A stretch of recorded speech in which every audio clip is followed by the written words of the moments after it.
Abra comigo sua Bíblia no livro de Ruth, capítulo 2.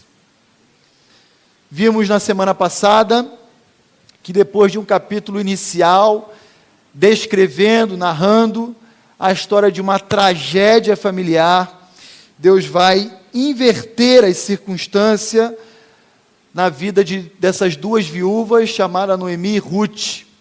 E a maneira que Deus escolhe para oferecer um recomeço à vida dessas mulheres é trazendo até elas um personagem inspirador, chamado Boaz. Esse homem, diz o versículo inicial do capítulo 2, que era um homem próspero. Esse homem era um homem e senhor de muitos bens, era um indivíduo extremamente generoso, temente a Deus, que observava os valores da lei nos seus relacionamentos, de tal maneira que o tratamento que ele oferecia aos seus próprios funcionários, que faziam a colheita em sua terra, era um tratamento digno, era um tratamento admirável. Já pensou iniciar amanhã o seu dia de trabalho, a sua semana de trabalho, tendo um patrão que olha para você e ao invés de dar um simples bom dia, diz que a graça de Deus esteja sobre você e sua família. E os funcionários olhem para esse indivíduo e falem: olha, que o Senhor, Deus Todo-Poderoso, também te abençoe e te dê prosperidade. Shalom. Eram essas as expressões presentes no relacionamento de Boaz e daqueles funcionários que ele tinha ali, que ele possuía em suas terras. Boaz era um indivíduo tão generoso, que vai derramar o seu favor, a sua bondade sobre a vida de uma viúva, de uma mulher estrangeira e de uma pessoa cuja etnia remetia ao povo dos Moabitas, um povo inimigo de Israel. Boaz, então, vai abraçar Ruth, vai cuidar de Ruth e vai prover tudo aquilo que Ruth precisava, juntamente com Noemi, para a sua subsistência. Se no capítulo 1 nós aprendemos um atributo muito especial de Deus, que é a sua soberania na vida do homem, na vida do seu povo, na vida de uma família, no capítulo 2 agora, através da vida de Boaz, nós vamos perceber que Deus se revela como sendo um Deus gracioso, um Deus zeloso, um Deus que olha para a vida dos seus filhos e oferece um recomeço. Estudamos semana passada do versículo 1 até o verso 13, e portanto eu gostaria de convidar você a acompanhar comigo a leitura do versículo 14 até o final do capítulo, que termina então no versículo 23 do capítulo 2 do livro de Ruth. E diz assim então a leitura: à hora de comer, Boaz lhe disse: achega-te para aqui, e come do pão e molha no vinho o teu bocado. Ela se assentou ao lado dos segadores, e ele lhe deu grãos tostados de cereais. Ela comeu e se fartou, e ainda lhe sobejou. Levantando-se ela para rebuscar, Boaz deu ordem aos seus servos, dizendo: até entre as gavelas, deixai-a colher e não a censureis.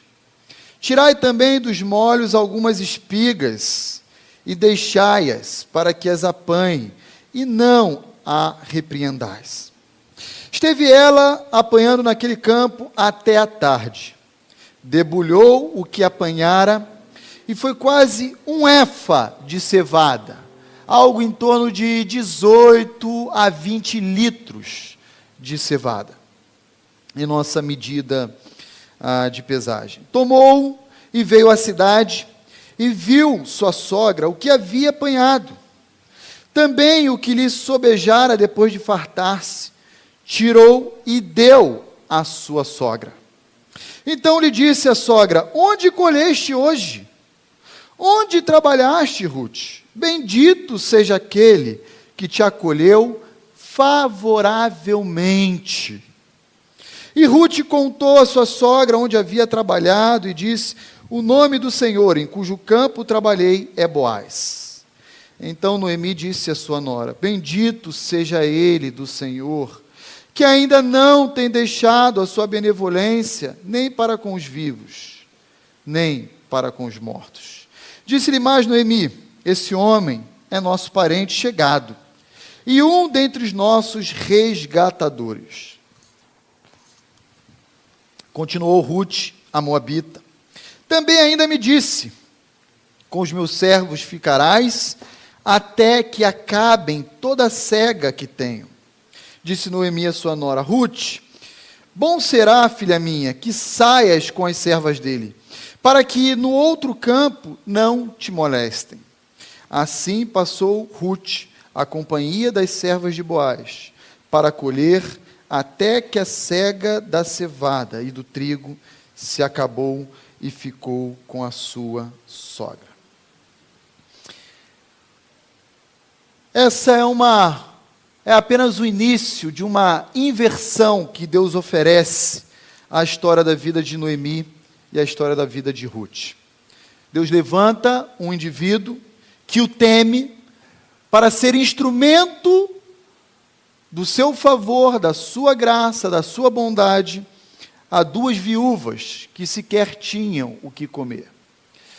Diz o capítulo 1, e você deve se recordar que Noemi, quando retorna de Moabe a Belém, ela fala diante das mulheres de Belém que ela era uma pessoa ditosa, mas agora ela se encontrava amarga, vazia, literalmente num estado depressivo. Há aqueles que dizem que a depressão é o mal do século XXI. Na verdade, a depressão sempre foi um malefício que os homens experimentaram. E certamente entre nós, muitos já tiveram que enfrentar esse gigante em suas vidas. E com Noemi não foi diferente, mas Deus levantou um homem chamado Boaz para ser instrumento dele, para alcançar favoravelmente Noemi a partir de Ruth. Queria chamar a sua atenção para essa verdade que nós podemos observar já nos versículos iniciais do texto de hoje à noite. Dos versos 14 ao verso 16, você vai encontrar Boaz convidando Ruth para assentar-se à sua mesa.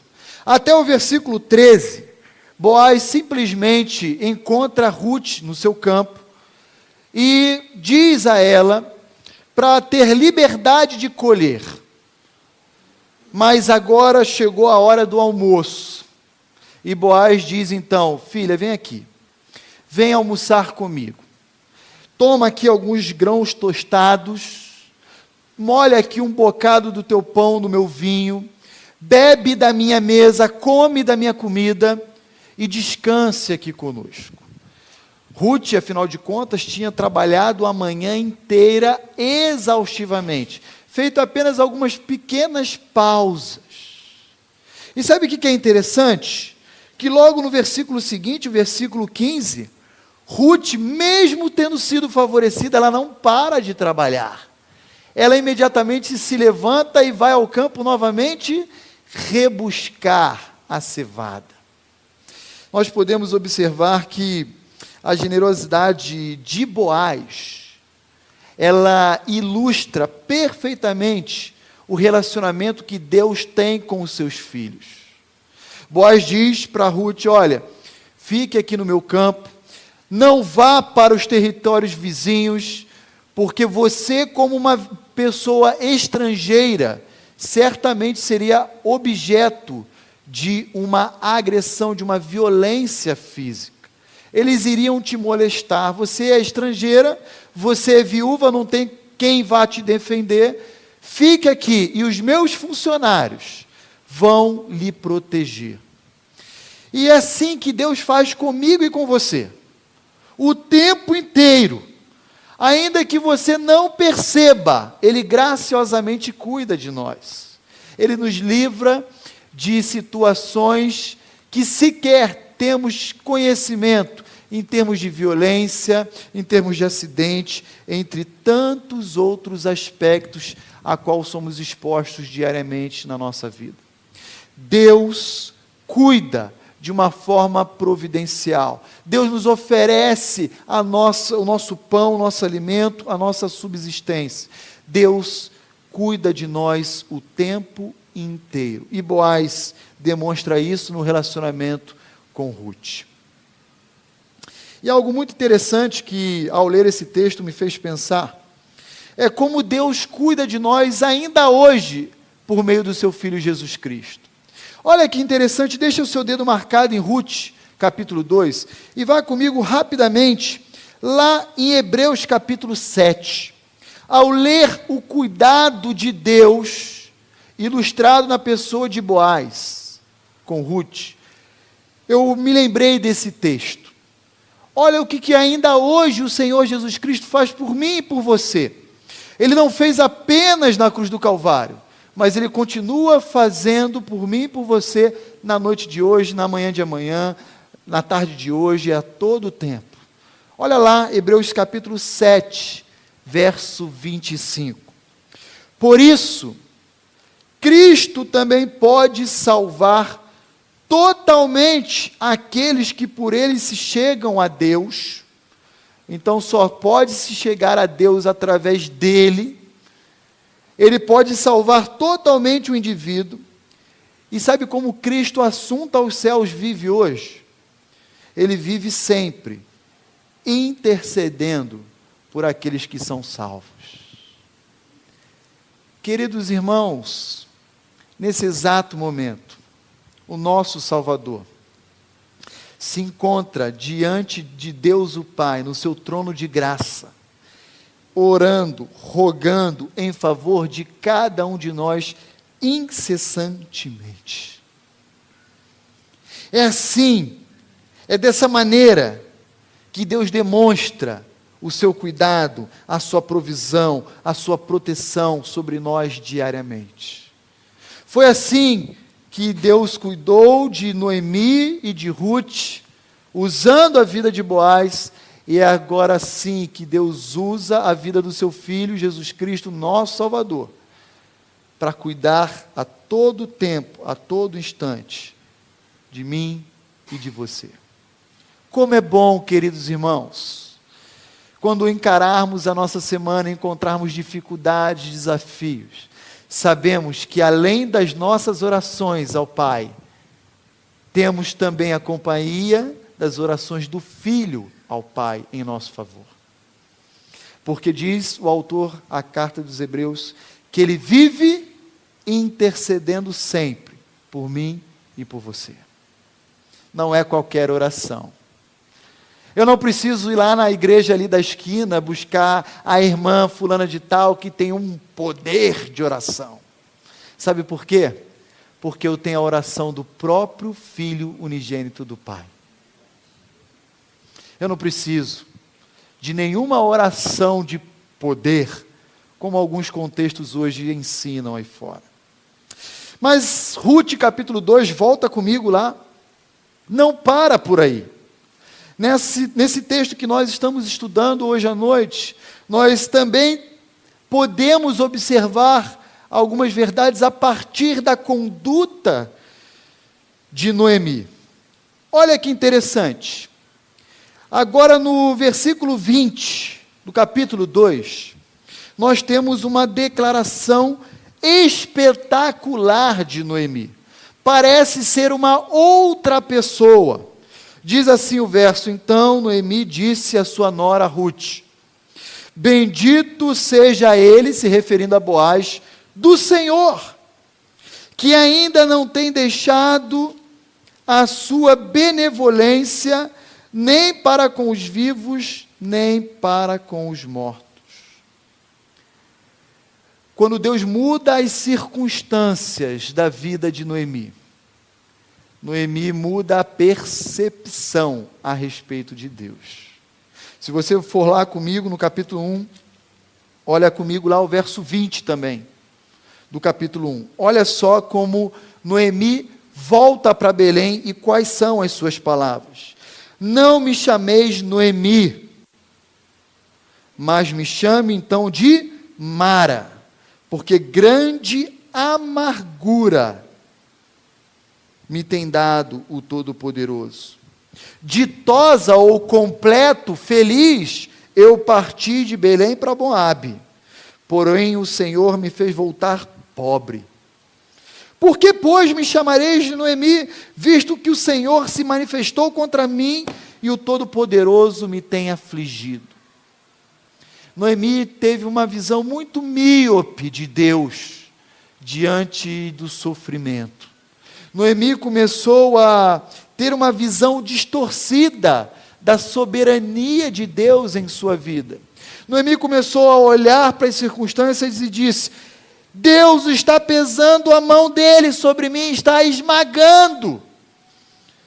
Eu saí rica, feliz com a minha família daqui, e Deus me fez voltar miserável.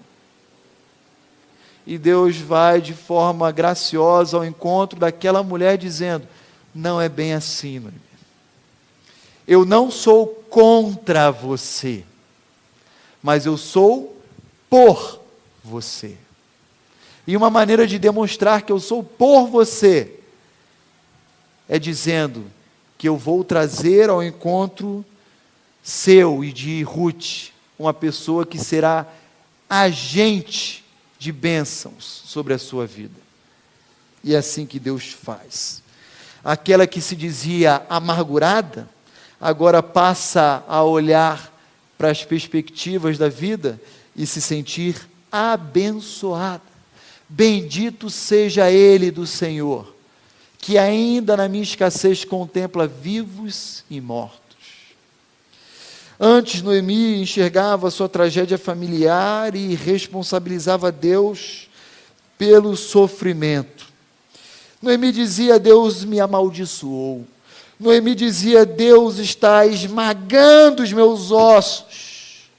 Mas agora Noemi rasga o seu silêncio de amargura e diz: Deus é bendito. Noemi é uma mulher que deixa de murmurar para exaltar a Deus. Noemi é uma mulher que anteriormente tinha entendido que Deus havia abandonado ela e agora passa a olhar para esse início de história dizendo: Deus está novamente sorrindo para mim.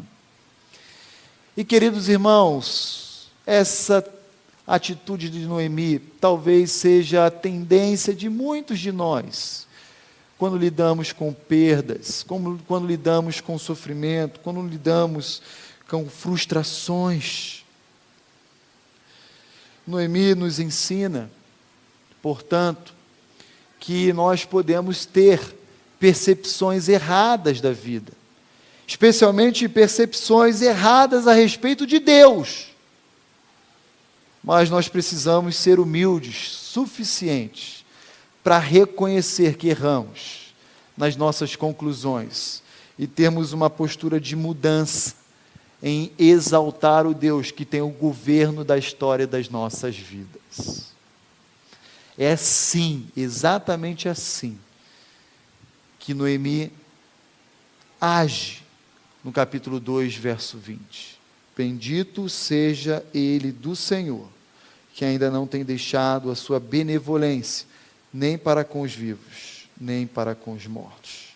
Noemi viu em Boaz não apenas uma atitude generosa, mas Noemi enxergou em Boaz a esperança que ela tanto almejava encontrar. O problema de muitos de nós, especialmente que passamos por frustrações, depressões, é porque canalizamos a nossa esperança para o lugar errado. Canalizamos a nossa esperança para homens, pecadores, que vão errar conosco e que nós precisamos ofertar perdão ao errar contra nós. Canalizamos a nossa esperança para uma conta bancária, achando que ali temos a nossa segurança. Canalizamos a nossa esperança para um bom plano de saúde, achando que ali nós temos segurança. Canalizamos a nossa esperança para uma carreira profissional e para tantos outros aspectos. E quando perdemos essas coisas, ficamos sem chão. E aí nos deparamos para a nossa realidade que nós não temos condições de controlar a nossa própria vida. Se você já passou por isso, deixa eu te dar um conselho que Noemi nos ensina. Esteja com seu coração ensinável e aberto a mudanças. Porque assim como Noemi percebeu que a conclusão que ela teve a respeito de Deus foi equivocada, eu e você também, quando nos encontrarmos em situações semelhantes a essa, nós precisamos ser humildes em mudar de atitude e de postura. Caso contrário, nós vamos viver amargurados, tristes, ressentidos, rancorosos, e essa amargura vai ser o eclipse da nossa alma, vai fazer perder toda a beleza da vida, tudo isso vai se tornar sem graça, quando na verdade Deus quer nos dar toda sorte de alegria. Mas ainda olhando para essa passagem, nós podemos agora aprender também, além de aprender com Boaz e com Noemi, aprender com Ruth.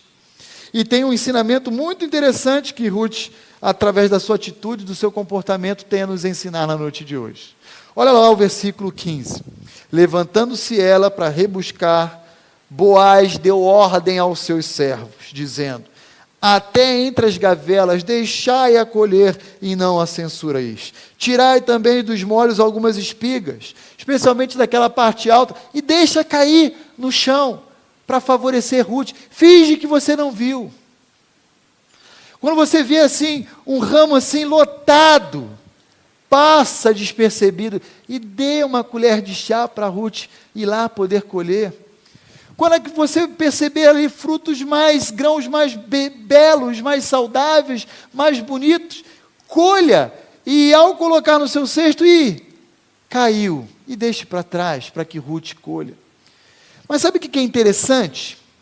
Ruth, mesmo tendo sido favorecida por Boaz, tendo sido agraciada por Boaz, tendo sido cuidada pelos servos de Boaz, tendo assentado à mesa de Boaz para tomar a refeição com Boaz, Ruth não negligencia a graça e o favor de Deus sobre a sua vida. Ela não é negligente, mas sim diligente. Ela continua sabendo qual é o seu papel, levanta do seu lugar e vai à luta. Ela tinha acabado de comer à mesa com Boaz e alguns servos. Sabe o que acontece com muitos cristãos? Ao ser beneficiado por bênçãos que Deus derrama em cima do seu povo, em favor do seu povo, muitos se acomodam, muitos relaxam, e dizem assim: agora eu já fui abençoado, vou pendurar o meu burro na sombra, agora eu começo a ser negligente. E Ruth diz: não faça isso, não torne a graça de Deus barata, não pise, não desvalorize a graça e o favor, as bênçãos de Deus sobre a sua vida. Continue sendo diligente, continue fazendo o seu melhor com excelência. Não é porque você se assentou à mesa do presidente da sua empresa multinacional, não é porque você agora galgou uma promoção, que você deve relaxar. Levante e vá à luta. Seja diligente e não negligente. Irmãos, como há cristãos que pisam na graça de Deus, que cospem na graça e no favor de Deus, que acabam de receber, se empolgam, e minutos depois desprezam a graça e o favor de Deus. Esses têm uma visão míope, precisa de um óculos, para novamente reorientar a percepção dele para as bênçãos de Deus. Sempre vive se queixando, sempre vive almejando o que não possui, nunca é grato por aquilo que tem. Desprezam a graça e as bênçãos de Deus sobre a sua vida. E Ruth diz: eu não vou fazer isso. eu vou levantar do meu lugar e ainda vou trabalhar muito ao longo desse dia, a ponto, diz o texto, de colher algo em torno de 18 a 20 litros de cevada. E sabe o que é interessante em tudo isso? Que a diligência de Ruth não se limitou à sua própria pessoa. Ela foi para casa, e ao ir para casa, ela abençoou também quem? Noemi, sua sogra. E ela ali colheu algo que daria segurança tranquila para alimentar-se durante pelo menos uma semana, ela e a sua sogra fartamente. Aliás, diga-se de passagem, até o que sobrou da mesa de Boaz, ela guardou, fez uma quentinha e levou para a sogra. Aliás, diga-se de passagem, hoje eu tive o privilégio de almoçar na casa de uma família aqui da igreja, e no final ainda me deu uma quentinha. Olha que bênção, irmãos. Muito obrigado, irmão Odair, irmã Flávia. Foi assim. As bênçãos de Deus não param apenas em nós. Elas se estendem e devem alcançar aqueles que estão ao nosso redor, sob a nossa influência. Foi assim. Boaz foi agente de bênçãos de Deus em favor de Ruth. Mas Ruth também falou, eu me permito a ser uma agente de Deus também para abençoar a minha sogra. E é assim que Deus quer fazer conosco, o tempo inteiro. Ele quer nos abençoar para que a gente seja agente de bênção em favor do seu reino. Diante dessas verdades, eu queria concluir com algumas considerações que são muito especiais. Muito especiais. Primeira consideração que eu gostaria de refletir com os irmãos é: nós vimos que Boaz é a ilustração vívida da graça de Deus e do cuidado em favor de uma família. E vimos à luz de Hebreus 7, 25, que o Filho, o Salvador, continua intercedendo por nós. E a pergunta que eu faço é: como isso afeta a sua vida? Como o fato de você saber e reconhecer, à luz das Escrituras, que o próprio Filho de Deus está no seu trono de graça, intercedendo por nós, como isso afeta a sua vida? Como isso vai ajudar você no momento seu de dificuldade, de desafios? Eu queria sugerir a você que isso lhe dê conforto, segurança e paz. Mais uma vez, não é porque a irmã Joana, aquela irmã fervorosa de oração, está intercedendo por você, mas porque o nosso próprio Salvador está entronizado, se inclinando a ver a minha história de vida, a sua história de vida, e intercedendo junto ao Pai. E Romano também diz que o Espírito nos ajuda, em nossas orações, porque nós não sabemos como orar. E vejam, nós estamos amparados pela segunda e pela terceira pessoa do Deus triuno. Como isso afeta a sua vida? A graça de Deus o protege, o sustenta e o guarda. Uma outra consideração, não menos importante, tão interessante quanto a anterior, diz respeito ao conselho que Ruth nos ensina e nos oferece na noite de hoje. E sabe qual é o conselho que ela deixa para nós? É esse aqui, ó. Nunca despreze os pequenos começos. Nunca despreze os pequenos começos. Ruth, numa bela manhã, chegou para sua sogra Noemi e falou assim: sogrona, vou à luta. E Noemi lá, amargurada, deprê, falou: ó céus, ó vida, vai lá, filha, vê se tu consegue levantar um pão, mais ou menos isso. E Ruth falou assim: eu vou atrás. E ela foi simplesmente se colocar à disposição para conseguir levantar o sustento para a subsistência do seu dia. Ela não chegou lá na multinacional de Boaz e falou, então, olha, eu sou engenheiro, com pós-doutorado, com um curso de... Não, ela falou assim, tem uma vaga de emprego? Onde é que eu posso servir aqui na empresa? Sabe o que isso tem a nos ensinar? Isso deveria chamar a nossa atenção para uma postura de humildade, porque Ruth decidiu trabalhar com honra e humildade, de favor, inclusive, nas terras de Boaz. E, posteriormente, nós que já conhecemos o final dessa história, ela colheu abundância para si e para sua sogra. Tenha a humildade de começar por baixo e, aos poucos, ir se dedicando com excelência para o seu próprio crescimento. Nunca queira começar por cima, já entre os cabeças. Se você conseguir já começar numa posição melhor, ótimo, amém por isso.